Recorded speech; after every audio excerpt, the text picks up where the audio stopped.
بسم اللہ الرحمن الرحیم۔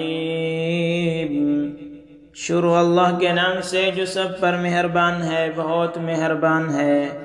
قسم ہے آسمان کی اور رات کو آنے والے کی، اور تمہیں کیا معلوم کہ وہ رات کو آنے والا کیا ہے؟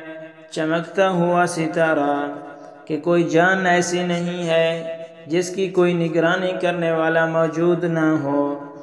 اب انسان کو یہ دیکھنا چاہیے کہ اسے کس چیز سے پیدا کیا گیا ہے۔ اسے ایک اچھلتے ہوئے پانی سے پیدا کیا گیا ہے جو پیٹھ اور سینے کی ہڈیوں کے درمیان سے نکلتا ہے۔ بے شک وہ اسے دوبارہ پیدا کرنے پر پوری طرح قادر ہے۔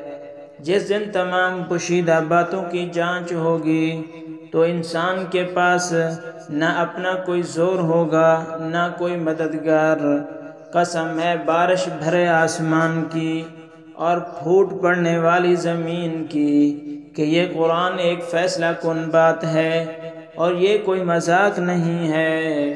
بے شک یہ کافر لوگ چالیں چل رہے ہیں اور میں بھی اپنی چال چل رہا ہوں، لہٰذا اے پیغمبر تم ان کافروں کو ڈھیل دو، انہیں تھوڑے دنوں اپنے حال پر چھوڑ دو۔